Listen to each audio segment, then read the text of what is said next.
Hello, everybody. My name's Jim, and this is my reading wrap up for January 2023.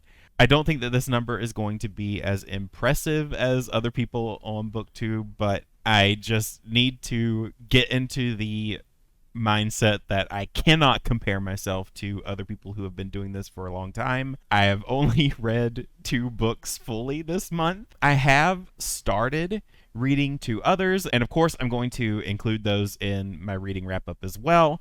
But the first book that I read this month is obviously I'm Glad My Mom Died by Jeanette McCurdy.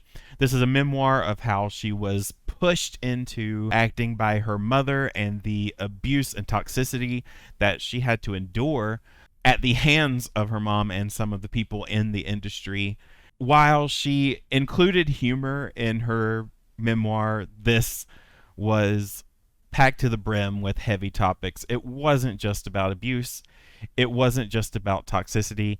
There were so many layers to this memoir that just could have weighed you down had she not included the humor in the way that she did. All of her chapters ended perfectly on just the right note, and it really is unfortunate. I am going to mention this. It's not too much of a spoiler, but she did try to write at one point in her memoir, and it's such a shame that she wasn't encouraged to do it because she is such a good, powerful writer. And I am happy. I think I read this or I heard someone else say it, but I'm happy that she is taking on writing a little bit more seriously now. I'm glad that she has recognized the talent that she has. I believe she's working on a fiction project. I hope she is. I hope I'm not wrong. She is fantastic at this. I really enjoyed the memoir, and I know that it received so many accolades, and she took part in so many interviews last year because her memoir was such a hit.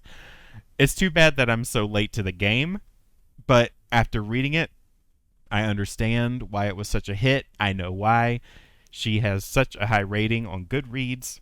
This was an excellent look into the darker sides of Hollywood and how child stars are treated and pushed into roles that maybe they don't want to do. It's not something you hear about a lot, but I do feel that this sort of conversation is coming out, and the weight of all of this pressure that's being put on top of these poor kids so early on in the industry, it's just mind-blowing. So I am so happy that she was in a place to write this, to tell us her truth, and I am even more pleased that she has embraced her writing talents. I know that the more she does, the more she's going to knock it out of the park. I have nothing but faith in her, and yeah, if you want to get this book, I absolutely recommend it. The next book that I read this month was Clover by Dory Sanders. This is a book that I wanted to read for a very long time. I remember going to a writing camp as a kid and actually visiting Dory Sanders' farm and meeting her face to face on her peach farm. And it is a memory that is so ingrained in me, and how warm she was and how friendly she was and how she smiled the whole time, even though all of these kids were like asking her to read their poems. She is a South Carolina writer, and I do want to promote South Carolina writers on this channel because that is where I'm from originally. So it was a pleasure to finally read this novel and to learn that it was written from a place of empathy. I believe this was her debut, and how this novel came about was she watched a funeral procession, and the first chapter in this novel is all about a funeral procession. It is a pretty long chapter. It goes into detail about certain things that happen during the procession, and in her real life, she saw this all-black funeral. She saw a little girl who was solemn in expression, so it was someone who was close to her who had passed away, and the little girl made eye contact with Sanders and waved. Later on that day, an all-white funeral procession passed by, and she saw that same solemnness in a white woman, and that inspired her to write the book, because when it comes to the inevitable, we all feel the same way. The color of our skin doesn't matter. We all face death.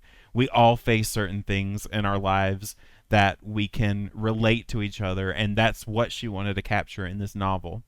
Just for a short review, I do wish that there was a little bit more of a focus on that. I think that the characters that were the strongest were obviously Clover, the main character. This was from a child's perspective, but also her stepmother and her aunt had really powerful personalities and a really powerful presence in the novel that I wish was explored a little bit more. I wish there were more interactions between the two of them that we could have seen. But overall, I really enjoyed the novel. I thought it was charming. It definitely had that southern charm, and I'm glad that she not only related it to that experience, but also tied it in with her life as a peach farmer.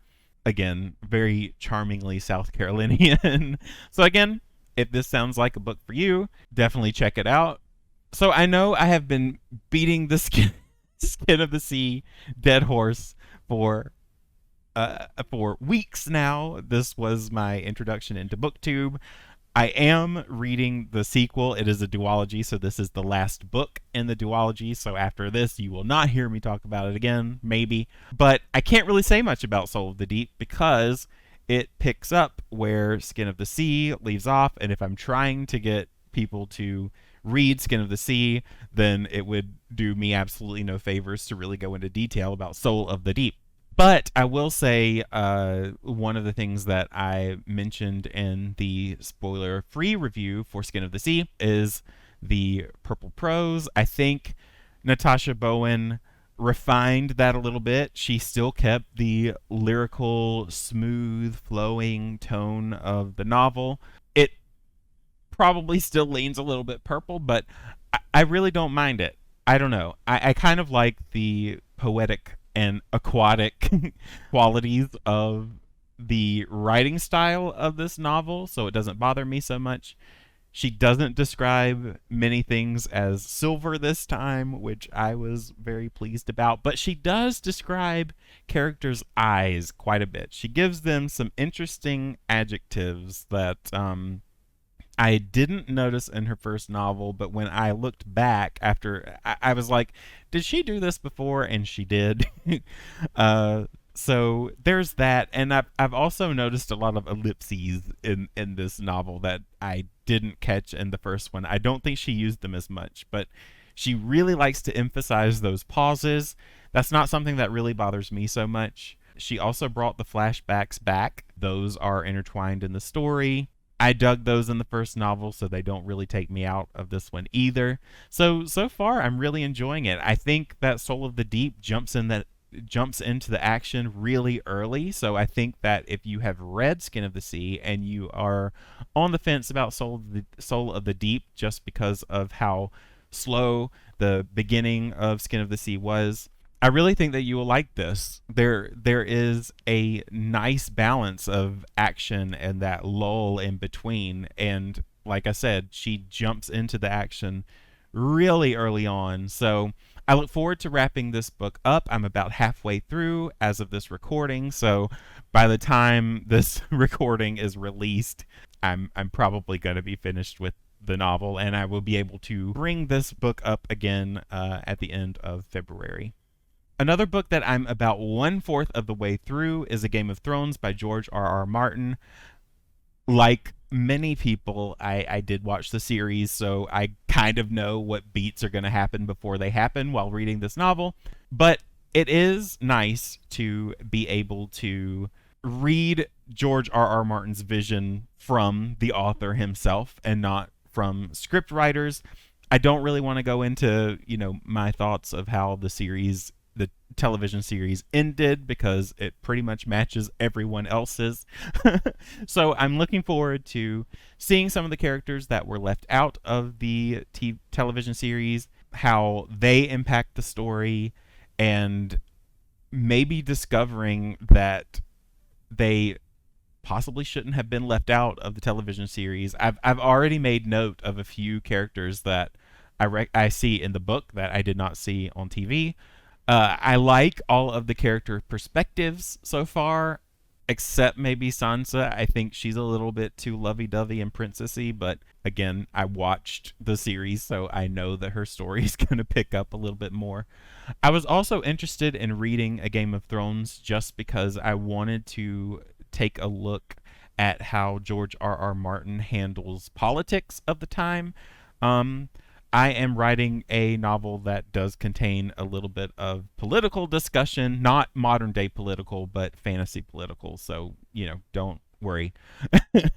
So I did want to take a look at that and just use it as a bit of a case study. And so far, he has included a number of scenes that have inspired me to just get on it and write my political scenes too. So again, I am enjoying this first book. I can't imagine that there are many people who are fans of fantasy who have not either seen A Game of Thrones or have read the series themselves.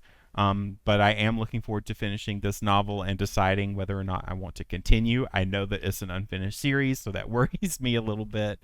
But yeah, I'm enjoying this so far, and I look forward to wrapping it up. I don't know if I'm going to wrap it up in February, but we'll see.